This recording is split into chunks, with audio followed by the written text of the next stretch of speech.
843 কোটি টকাৰ এটি বাজেট আমি বিটিআৰৰ ৰাইজৰ বাবে আজি ধাৰ্য কৰিলোঁ। আজি বাজেট পাছ হ'ল। এই বাজেটত বিভিন্ন শিতানত বিভিন্ন ডিপাৰ্টমেণ্টত যি এমাউণ্ট ধাৰ্য কৰা হৈছে, যি ধনৰাশি ধাৰ্য কৰা হৈছে, প্ৰতিটো ডিপাৰ্টমেণ্টতে খুব সুন্দৰকৈ জনসাধাৰণৰ বাবে বিটিআৰৰ জনসাধাৰণৰ ৱেলফেয়াৰৰ বাবে চিন্তা চৰ্চা কৰি বহুত ধৰণৰ স্কিম ইয়াত অন্তৰ্ভুক্তি হৈছে। গতিকে কিছুমান স্কিম দুটিমান স্কিম আপোনালোকক অৱগত কৰাম।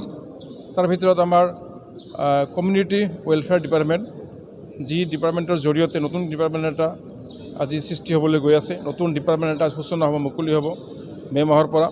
সেই ডিপাৰ্টমেণ্টৰ সম্পূৰ্ণ ক্ৰাইটেৰিয়া, সম্পূৰ্ণ বিষয়বস্তু নিৰ্ধাৰণ কৰা হৈছে। তাত এটি বাজেটো দিয়া হ'ব।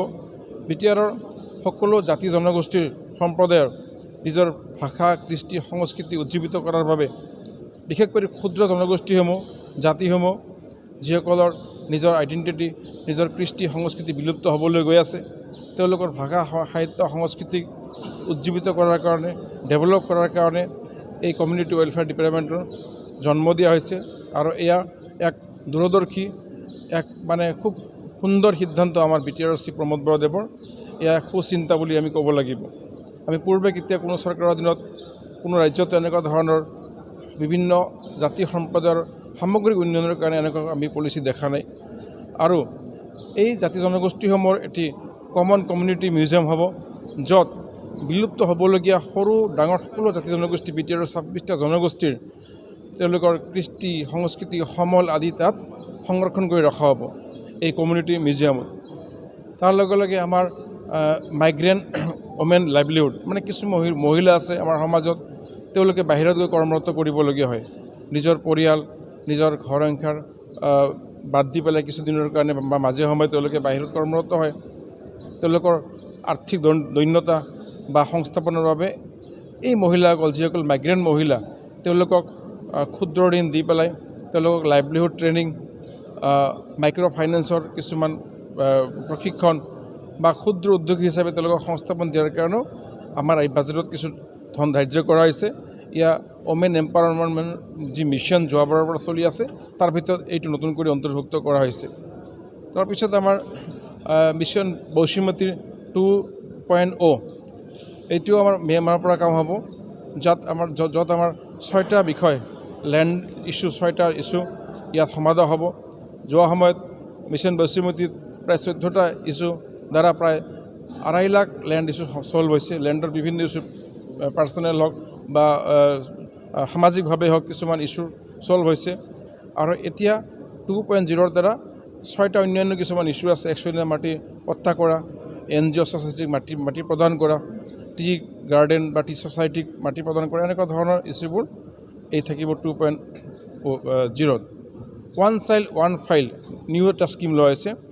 এটি শিশু প্ৰাথমিক শিক্ষাৰ পৰা উচ্চ শিক্ষালৈ শিশুটিৰ তাৰ সম্পূৰ্ণ ডিজিটেল ট্ৰেকিং হ'ব। জন্ম, ভাষা, বয়স, মাধ্যম সকলোখিনি আৰু অন্যান্য ব্লাড গ্ৰুপ আদি সকলোখিনি তাত ডিজিটেল হিচাপে অন্তৰ্ভুক্ত হৈ থাকিব। সেই শিশুটো বা সেই ছাত্ৰজন যাতে মাজতে যদি কিবা ড্ৰপ আউট হ'বলগীয়া হয় বা কিবা সমস্যাৰ সন্মুখীন হয়, তেনেহ'লে সেই ডিজিটেল ট্ৰেকিং কৰি ডিজিটেল মনিটৰিং হৈ থাকিব, প্ৰতি বছৰে জানিব পাৰিব শিক্ষা বিভাগে। গতিকে ইয়াৰ দ্বাৰা এজন ছাত্ৰ, এটি শিশু, এটি চাইল্ড, এটি ফাইল বুলি কৈছোঁ, যাতে ড্ৰপ আউট নহয়, শিক্ষাৰ পৰা বঞ্চিত নহয়। এই যিটো ডিজিটেল ছিষ্টেম থাকিব, ট্ৰেকিং কৰা ছিষ্টেম থাকিব, ডিজিটেল ছিষ্টেমত এয়া মনিটৰিং কৰি ধৰিব পৰা যাব যে এই চাইল্ড বা এই শিশু বা ছাত্ৰজনৰ অসুবিধা কি হৈছে, তাৰ ওপৰত বিহিত ব্যৱস্থা ল'ব পৰা যাব। ঠিক তেনেকৈ আমাৰ গুৰুদেৱ কালীচৰণ ব্ৰহ্মৰ নামত তেখেতক সন্মান জনাই পেলাই প্ৰতিটা VCDCত 420টা VCDCত একোখনকৈ যোগ চেণ্টাৰৰ ব্যৱস্থা কৰা হ'ব। য়োগা চেণ্টাৰ প্ৰতিটা VCDCত হ'ব। গুৰুদেৱ কালীচৰণ ব্ৰহ্ম ডাঙৰীয়াৰ সন্মান জনাই, তেখেতক সন্মান কৰি, আৰু এই যোগ কেন্দ্ৰত আমাৰ বিভিন্ন অঞ্চলৰ VCDCৰ অন্তৰ্গত সকলো পৰ্যায়ৰ লোক, যুৱক যুৱতী, বয়সস্থ সকলোৱে যোগ প্ৰশিক্ষণ কৰিব পাৰিব। ইয়াৰ দ্বাৰা এজন মানুহৰ ব্যক্তিৰ বা এজন যুৱক যুৱতীৰ মানসিক শাৰীৰিক বিকাশ কৰাৰ কথা চিন্তা কৰা হৈছে। এয়া আমাৰ শিৱসাগৰৰ এক মহান অনুভৱ। কাৰণ আমি উঠি অহা যুৱচামে যদি মানসিকভাৱে সুস্থ হওঁ, ৱেলবিং হ'ব পাৰোঁ, তেতিয়াহ'লে সমাজত ইতিবাচক প্ৰভাৱ পৰিব, সমাজখন ভাল হ'ব। গতিকে শাৰীৰিক মানসিক দুয়োটাৰ কথা চিন্তা কৰি এনেকুৱা ধৰণৰ প্ৰতিটা ভিজিটিচিত যোগ প্ৰশিক্ষণ কেন্দ্ৰ স্থাপনৰ ব্যৱস্থা কৰা হৈছে। ঠিক তেনেকৈ আমাৰ প্ৰেম সিং ব্ৰহ্ম ডাঙৰীয়াক সন্মান জনাই তেখেতৰ নামত তেখেতক উৎসৰ্গিত কৰি পেলাই প্ৰতিটা ভিজিটিচিত একোটাকৈ জিমখানা প্ৰতিষ্ঠা কৰা হ'ব। জিম আপোনালোকে জানে যে আজিৰ প্ৰজন্ম নৱপ্ৰজন্ম জিমৰ প্ৰতি খুব ইণ্টাৰেষ্টেড, নিজৰ শৰীৰ চৰ্চাৰ প্ৰতি খুব ইণ্টাৰেষ্টেড। আৰু যুৱ প্ৰজন্মক আমি যদি উচ্ছৃংখলতাৰ পৰা দূৰ কৰিব লাগে, যুৱ উচ্ছৃংখলতা যুৱ সমাজত যদি আমি বিপথে পৰিচালিত হয়, তেওঁলোকক যদি আমি ঘূৰাই আনিব লাগে, এনেধৰণৰ জিম বা যোগ প্ৰশিক্ষণৰ আৱশ্যক। গতিকে আমাৰ চহৰত হয়তো জিমৰ ব্যৱস্থা আছে, কিন্তু গাঁও অঞ্চল ভিতৰুৱা অঞ্চলত বহুত যুৱক যুৱতীয়ে জিম শিক্ষাৰ পৰা বঞ্চিত হৈ আছে। জিম কৰিব খোজে বা শাৰীৰিকভাৱে তেওঁলোকে সুস্থ সবল হ'ব খোজে, কিন্তু জিমৰ ব্যৱস্থা নাই কাৰণে এই জিম যিটো ব্যৱস্থা, জিমৰ যিটো প্ৰশিক্ষণ বা জিমখানাত যোৱাৰ পৰা তেওঁলোক বঞ্চিত হৈ আছে। সেইকাৰণে প্ৰতিটা ভিজিটিচিত আমাৰ প্ৰেম সিং ব্ৰহ্ম ডাঙৰীয়াৰ তেখেতৰ নামত উৎসৰ্গিত কৰি পেলাই প্ৰতিটা ভিজিটিচিত যেতিয়া জিমখানা ষ্টাৰ্ট হ'ব, তাত গাঁও অঞ্চল ভিতৰুৱা অঞ্চল প্ৰতিটা অঞ্চল বিটিআৰৰ প্ৰতিটা অঞ্চলৰ যুৱক বা যুৱতী গৈ পেলাই তাত জিমত গৈ পেলাই শাৰীৰিকভাৱে সুস্থ সবল হ'ব পাৰিব। এনেকুৱা ধৰণৰ আৰু ভালেমান এনেকুৱা নতুন আঁচনি লোৱা হৈছে আৰু কণ্টিনিউ যিবোৰ আঁচনি আছে সেইবোৰ চলিয়ে থাকিব। গতিকে এই আজি যি এই আঁচনিবোৰ সমৃদ্ধ কৰি যি বাজেট লোৱা হৈছে 2025-26 843 কোটি টকাৰ বাজেট, এয়া বিটিআৰৰ এক জনমুখী বাজেট। আৰু আমাৰ চিফ সন্মানীয় প্ৰমোদ বড়ো ডাঙৰীয়াৰ তেওঁক এক নিপুণ এক দূৰদৰ্শী পদক্ষেপেৰে এনেকুৱা ধৰণৰ নতুনত্ব ভিছন মিছন লৈ বাজেটৰ যি ৰূপৰেখা আমি আপোনালোকক অৱগত কৰিলোঁ। ইয়াৰ দ্বাৰা আমাৰ বিটিআৰ অঞ্চলৰ নতুনত্ব আহিব, শান্তি সম্প্ৰীতি যি বাঘজৰী, সেই শান্তি সম্প্ৰীতিৰ বাঘজৰী আৰু সুদৃঢ় হ'ব আৰু অহা দিনত ইয়াৰ ৰিফ্লেক্ট হ'ব আমাৰ সমাজত। এইটো আদিবাসী সংগঠন আপোনালোকে জানে, আদিবাসীসকলৰ ভালেমান কেটেগৰী আছে, আদিবাসী, মুণ্ডা, ওৰাং, কুৰুক, এই যে আপোনালোকে জানে। গতিকে সেই তেনেকুৱা ধৰণৰ সমূহ আছে। আদিবাসী যদি কিবা তেনেকুৱা ধৰণৰ আশা হিচাপে যদি কিবা আছে লিপিবদ্ধ হৈছে, তেনেহ'লে এইটো শুধৰণি কৰাৰ প্ৰয়োজন আছে। কাৰণ আমি এইটো চাই লওঁ, সংগঠন হিচাপে বন্ধ ৰেষ্ট্ৰিক্টেড হলিডে দিয়া হোৱা নাই, হয়তো এইটো প্ৰিণ্টিং মিষ্টেক হ'ব পাৰে। কোনো সংগঠনৰ নামত হলিডে কেতিয়াও নহয়। এটা জাতিৰ মহান ব্যক্তি, এটা জাতিৰ পুৰোধা ব্যক্তি, এটা জাতিৰ যি নিজৰ ধৰ্মগুৰু, শিক্ষাগুৰু, তেনেকুৱা লোকসকলৰ নামতে ৰেষ্ট্ৰিক্টেড হলিডে দিয়া হৈছে। আৰু ৰেষ্ট্ৰিক্টেড হলিডেটো অনলি ফৰ ডিছকাষ্ট, সেইখিনি জনগোষ্ঠী যিসকলৰ নামত এইটো উৎসৰ্গিত কৰা হৈছে।